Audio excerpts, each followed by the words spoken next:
नमस्कार। HP news में आपका स्वागत है। और आज हम उस शख्सियत से आपको तारुफ कराने जा रहे हैं जो जिसका सफ़र ज़मीन से जुड़ा हुआ है। और एक शेर के साथ मैं इस सफ़र की शुरुआत कराऊंगा कि इस भरी ज़मीन पर सिर्फ चार दोस्त थे। इस भरी ज़मीन पर सिर्फ चार दोस्त थे, तो हिंदू हो गए तो मुसलमान हो गए। तो बहुत बहुत स्वागत है आपका रईस सर आज इस इंटरव्यू में जुड़ने के लिए एसबीएस से। सबसे पहले तो मैं ये पूछना चाहूँगा कि आपको आज कैसा लग रहा है?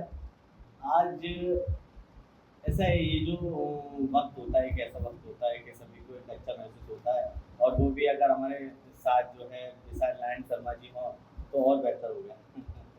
आज का जो है ना विषय एक ऐसा हो गया हमारे लिए कि शायद लोगों का सपना होता है विशाल जी के साथ बैठने का। देखिए, ये बहुत बड़ी बात कह दी आपने। ये आपकी ज़रा नवाजी है जो आपने इस मैसेज को इस लायक समझा।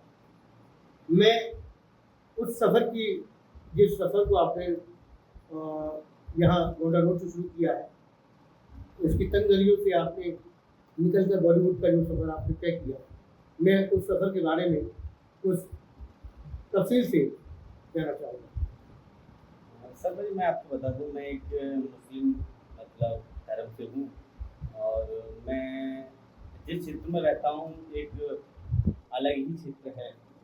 यहाँ हमने बचपन से लेकर और ये इस उम्र तक हमने यहाँ वक्त गुजारा है। स्कूली शिक्षा पूरी की, स्कूल की शिक्षा के बाद हमने कॉलेज से, वहाँ से हमने आगे भी पढ़ाई की। हम टीचर, जो मेरा टीचिंग का वर्क है वो मैंने किया। इसके बाद जर्नलिज्म को अपना एक हिस्सा बनाया। मैं BJ-MC भी हूँ जी। और इसके बाद जो है कहते हैं ना कि वक्त के अनुसार कुछ ना कुछ चलता रहता है, तो एक जो रील्स बनाने का जो एक वो चला आ रहा है पैटर्न सोशल मीडिया ने जो एक मुझे ताकत दी कुछ करने की। तो मुझे लगा कि मैं पहले लोगों के लिए, अपने भाइयों के लिए, अपने दोस्तों के लिए कुछ शूट किया करता था, एडिट किया करता था। तो मुझे लगा कि शायद मैं भी कुछ करूं। उसी को लेकर मैंने अपने एक यूट्यूब चैनल बनाया, और अपनी फेसबुक आईडी से और इंस्टा आईडी पर मैंने थोड़ा थोड़ा डालना शुरू किया।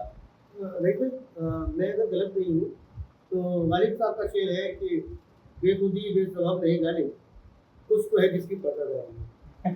अभी कुछ चीज़ों से पर्दा उठना बाकी है। अभी हमारी ये शुरुआत है आपसे बातचीत की। आपने अभी कहा था मैं BJ-MC से जुड़ा हुआ, तो BJ-MC यानी कि मीडिया बैचलर। तो मीडिया से जुड़ने का ख्याल, क्योंकि ये बड़ा चैलेंज जो होता है, जहाँ बड़ा कॉम्पिटिटिव आपके दौर में है, तो इसको आपने कैसे एक्सेप्ट किया? शर्मा जी, मेरा जो जर्नलिज्म का जो एक वक्त रहा है, मैं बहुत समय पहले की बात है कि मैं अपने स्कूल के लिए आना जाना करता था। तो एक समय ऐसा हुआ मेरे साथ कि मेरी गाड़ी जो है रोक ली, और मेरे पास कागज़ों का सारा समावेश पूरा था, कागज़ पूरे थे, कहने का मतलब ये है। उसके बावजूद मेरा चालान काट दिया गया जी। मैं उस चालान को भरने के लिए अपनी जो हमारी कोतवाली पड़ती है वहाँ गया जी। तो मैंने वहाँ अपनी शिकायत करनी चाहिए SHO साहब से। तो उन्होंने मुझसे कहा, एक उसी वक्त एक हादसा गुजरा मेरे सामने कि एक हमारे क्षेत्र के एक पार्षद हैं, उनके कहने पर एक गाड़ी छोड़ दी गई जो कि उनके पास कोई कागज था ही नहीं। तो मैंने ये शिकायत जब वहाँ ऊपर की, तो SHO साहब ने मुझसे कहा कि सर, ये सर पावर का मामला है, आप भी उस क्षेत्र को अपनाइए। तो वहाँ एक पत्रकार महोदय थे जी, उन्होंने मुझसे कहा कि आपने मतलब एजुकेशन कहाँ तक है आपकी। वहाँ से सिलसिला शुरू हुआ, और एक पत्रकारिता का जो कहते हैं ना बुखार, वो मुझे चढ़ा। ये बात को लगी आपको? वो बात लगी। उस बात को लेकर मैंने पत्रकारिता को संभाला। फिर आपने BJ-MC ज्वाइन किया? नहीं, मैंने पत्रकारिता की लोकल स्तर से, अपने क्षेत्र से की, अलीगढ़ से की। उसके बाद में मेरा रुझान इतना हो गया कि मैंने बहुत डट कर दिन रात तरीके से मैंने पत्रकारिता की, और अपने क्षेत्र में जो पत्रकार साथी हैं अपने, जो अच्छे हैं अपने लेवल पर, वो लोग आपकी दुआ से सम्मान करते हैं। उसके बाद कहीं ना कहीं हमने देखा कि जितने भी पत्रकारों का मामला कहीं ना कहीं सामने आता है तो वो कहीं टिक जाता है कि अरे आपके पास डिग्री नहीं है। तो मैंने सबसे पहले इसको महत्वपूर्ण समझा और मैंने बीजीएमसी को क्लियर किया। मैं एक बहुत खास बात जानना चाहूँगा कि ये जो पेशा है ये बड़ा ही संघर्षशील पेशा है और ये संघर्ष आपका शुरू से जारी रहा है यानी कि आपने सीमित संसाधन होने के बावजूद आपने पढ़ाई लिखाई की, कोई जमींदारी आपके यहाँ नहीं थी, कोई नहीं। बड़ा औहदा परिवार में किसी के पास नहीं था, कोई शख्स ऐसा नहीं था जो आपको बॉलीवुड का रास्ता तय कराए या कहीं आपको अप्रोच करे, और ये सारी चीज़ें आपने खुद ही की है और आपके लिए शेर बनता है कि वो अपने फन की बुलंदी से काम ले लेगा, वो अपने फन की बुलंदी से काम ले लेगा, उसे मकाम न दो वो मकाम ले लेगा। ये सब आपने तय किया है। तो कैसे किस तरीके से आपने इसको जो रील्स बनाई, रील्स के लिए आप आउटडोर इंडोर दोनों ही जगह गए, कुछ सफर की जानकारी देंगे? बिल्कुल बिल्कुल। सर भाई अपने आप शायद कोई व्यक्ति इस तरीके से कुछ मेहनत अकेला नहीं कर सकता, कहीं ना कहीं सपोर्ट की ज़रूरत होती है। फैमिली से सपोर्ट की ज़रूरत रही, दोस्त अपने मिलने वालों से सपोर्ट की ज़रूरत रही, मेरे परिवार ने मुझे सपोर्ट किया, क्योंकि ऐसे कहते हैं ना कि कहीं ना कहीं अगर परिवार इसको सपोर्ट ना करे तो शायद कोई व्यक्ति नहीं कर सकता।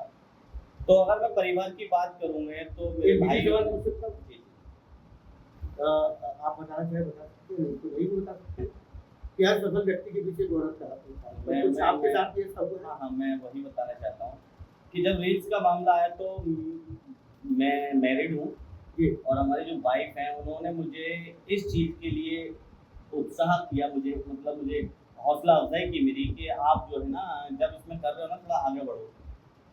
तो मैं जब कहते हैं ना कि अगर मैं मैरिड व्यक्ति होकर अगर काम नहीं कर सकता है तो वो कहीं ना कहीं दबता है फैमिली की वजह से, लेकिन मेरी वाइफ ने मुझे जो है इसको आग्रह किया और मेरे कभी परिवार डर नहीं लगा कि कहीं ऐसा ना हो कि मेरा हाथ मुझसे छीन जाए, क्योंकि ये फील्ड थोड़ा सा कॉम्पिटिटिव फील्ड है और मीडिया ग्लैमर की दुनिया है, बॉलीवुड ग्लैमर की दुनिया है, कभी आपके मिसेज को ऐसा नहीं लगा? मुझे कहीं ना कहीं एक ही चीज़ का वो रहा कि आज जो भी गाने में जो रील्स बनाता हूँ वो मेरी वाइफ के निकले हुए होते हैं। ये और बेहतर है। ये उन्हीं की पसंद होती है और उन्हीं की पसंद से ये जो गाने मैं बनाता हूँ ये सारी पसंद उन्हीं के गानों की है। और उसके बाद जो आप बात कर रहे हैं इंडोर आउटडोर की, तो बहुत मेहनत होती है क्योंकि लोकेशन को मैंने कुछ चीज़ें ब्लैक पर्दे पे की और घर के रूम वगैरह में मैंने शूट किया। इसके बाद बाहर जाने की बात आई तो फ्रेंडशिप में भी काफ़ी लोगों ने सपोर्ट करने की सोचा, लेकिन कहते हैं ना वक्त अनुसार हर कोई आदमी सपोर्ट नहीं कर पाता है।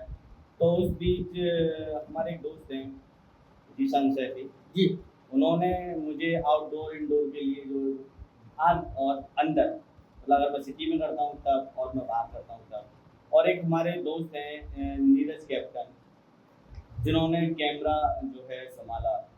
और अगर मैं वैसे व्यक्तिगत तरीके से अगर मैं बात करूँ तो विनीत यादव, तो ये कुछ चेहरे ऐसे हैं जिन्होंने मुझे काफ़ी सपोर्ट किया है फ्रेंड सर्किल में। और भी फ्रेंड सर्किल में नाम हैं जो बहुत से नाम हैं। अब मैं मुद्दे पे आ जाऊँ, अगर मैं बात करने जा रहा हूँ जो आने वाली फिल्म जो आपकी जिस फिल्म में आपको कास्ट किया गया है कला एक संघर्ष, तो उसके बारे में कुछ बताना चाहेंगे?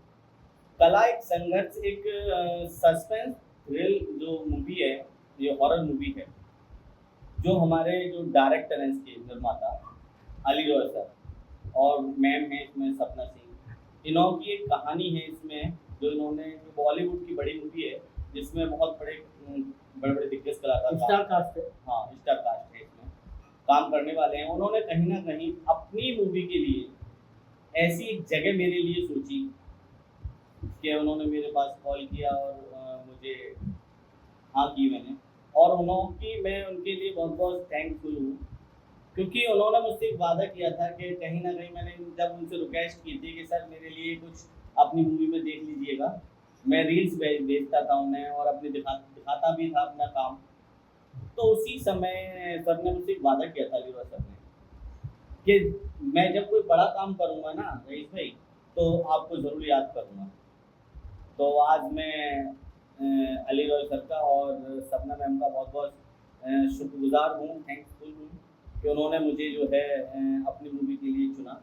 और कहीं न कहीं मुझे उम्मीद है कि उन्होंने जो मुझे कास्ट किया है तो मैं उनकी जो उम्मीदें हैं मुझसे, मैं उन पर खरा उतरूँगा। और जो मूवी है ये बहुत बड़े ये होने वाली है क्योंकि इसकी कहानी सस्पेंस है और हॉरर मूवी की मतलब इसको लिया गया है।